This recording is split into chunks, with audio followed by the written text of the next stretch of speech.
안녕하세요, 잭윈터입니다.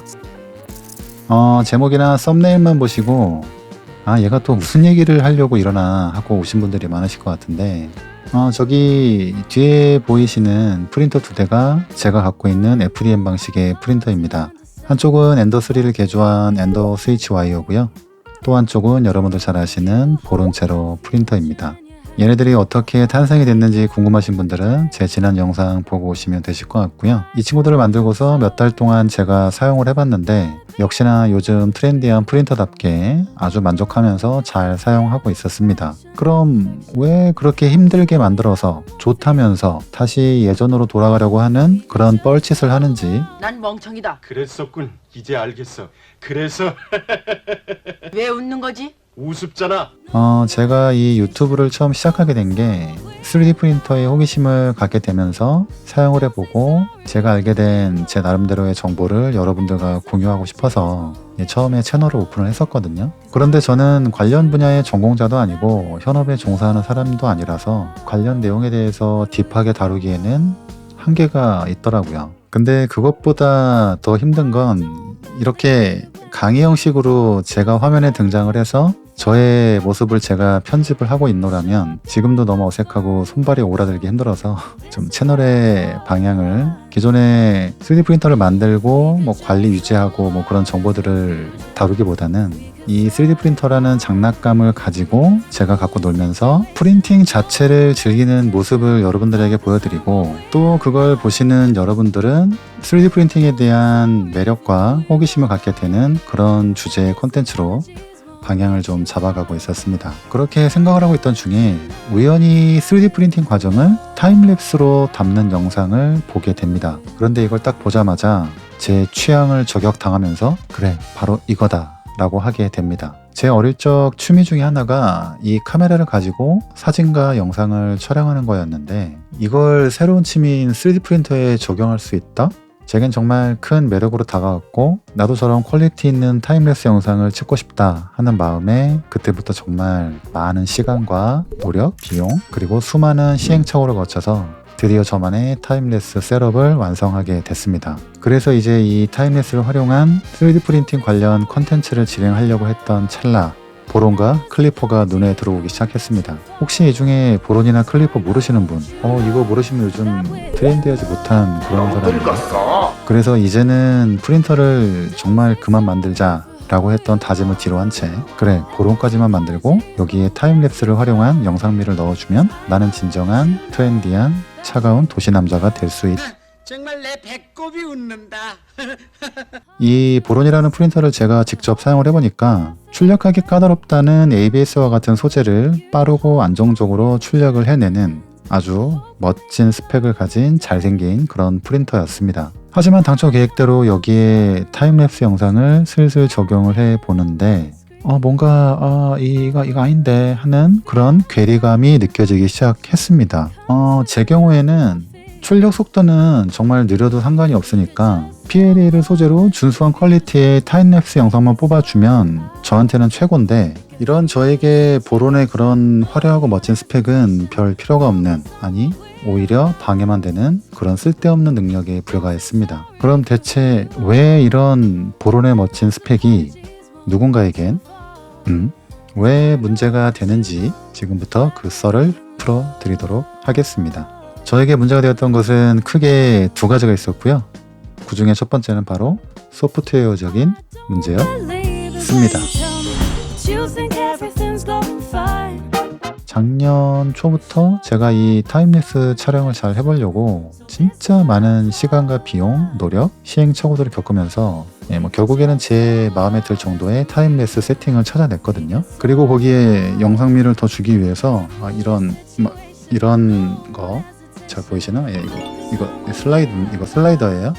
이런 슬라이더 장비까지 제가 직접 만들어서 제 나름대로 타임랩스에 관한 환경을 다 구축을 해 놓은 상태였습니다.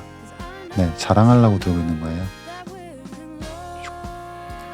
당연히 당시엔 말린 펌웨어 기반으로 해서 만들어진 타임랩스 세팅 값이었고요. 이 보론과 클리퍼에서도 호환이 잘 될 거라고 생각을 하고 일을 벌려봤는데 제 예상과는 달리 결과가 좋지 못했습니다.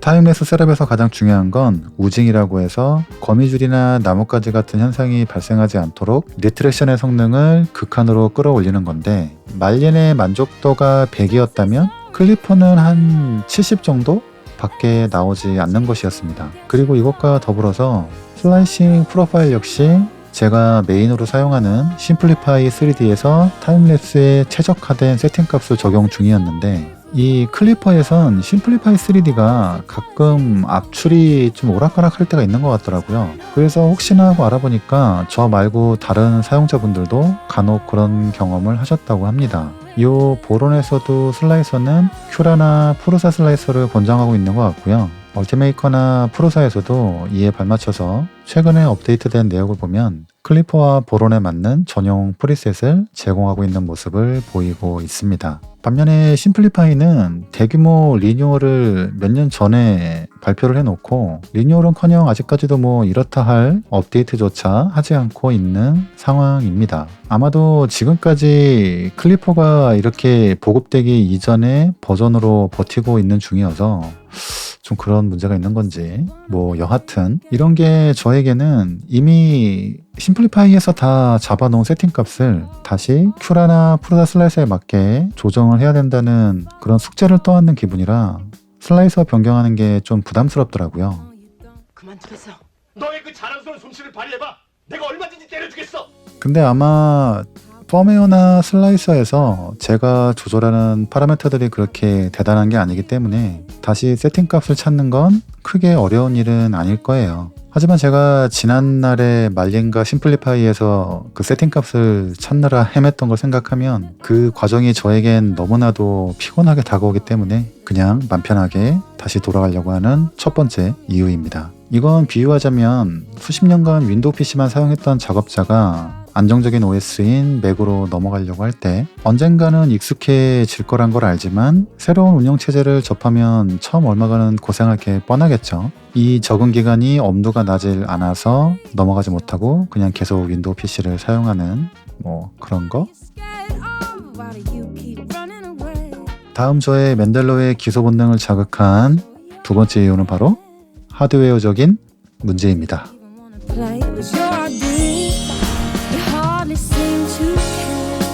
여러분들 혹시 국내외 타임랩스를 다루는 유튜버 중에 영상미가 좋은 컨텐츠를 보면 한 가지 공통점이 있는데 그게 뭔지 아시나요? 바로 대부분 맨델을 사용한다는 겁니다. 자, 지금부터 저는 카메라를 든 촬영 감독이라고 하고 타임랩스 촬영이 되는 출력물을 피사체가 되는 배우라고 가정을 하겠습니다. 물론 인물로 보면 제가 배우가 되는 게 맞기는 하죠. 정신을 못 차릴 땐 매로 다스려야죠. 이렇게. 이 3D 타임랩스의 경우 촬영자의 입장에서 사진이나 영상을 연출할 때에는 배우가 움직이지 않고 제자리에서 연기를 해주는 게 촬영하기에 용이합니다. 그럼 배우의 무대가 되는 빌드 플레이트가 움직이지 않고 고정이 되어 있어야겠죠. 우리가 흔히 접하는 프린터 중에 베드가 고정되어 있는 프린터 어떤 게 생각나시나요?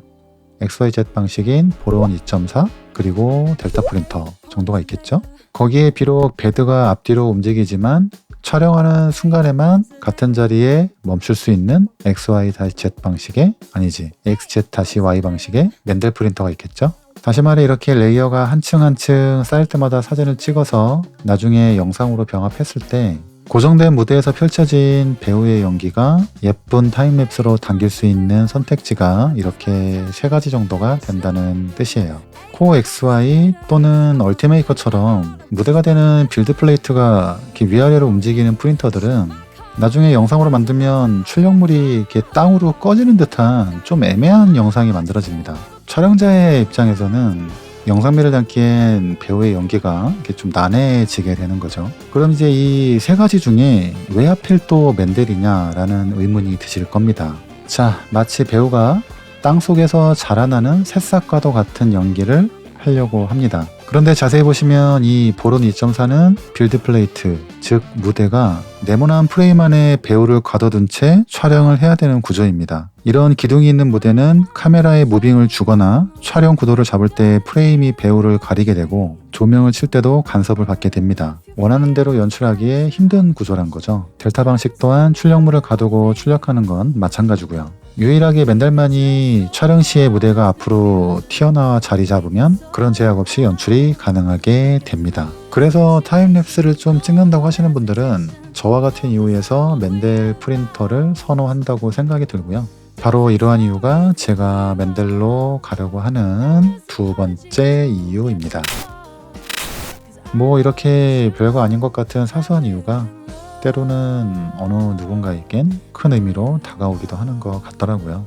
네, 어쨌든 요래요래 돼서 저는 말린을 기반으로 한 맨델 방식의 프린터를 한 대 만들 거고요. 완성이 되고 나면 요 뒤에 있는 프린터들은 다 처분을 할 거예요. 엔더와이어는 대부분의 부품들이 이식이 될 것 같고요. 이 보론 제로는 파츠를 출력한 뒤에 중고나라행 급행열차를 타야 될 것 같습니다. 그렇게 해서 앞으로 FDM은 이번에 만들 프린터 한 대만 운영을 할 거고요. 날씨가 좀 따뜻해지면 이제 레진 프린터 컨텐츠도 시작을 할 예정입니다. 자, 그럼 이번엔 또 어떤 프린터를 어떤 방식으로 어떻게 만들지 지켜봐 주시고요. 준비가 되면 제가 기성품 프린터를 악마의 계절을 통해 새 삶을 살게 하는 모습을 보여드리도록 하겠습니다. 아직까지 날씨가 많이 춥네요. 모두 건강하시고 행복하시고 우리 즐거운 모습으로 또 만나요. 안녕.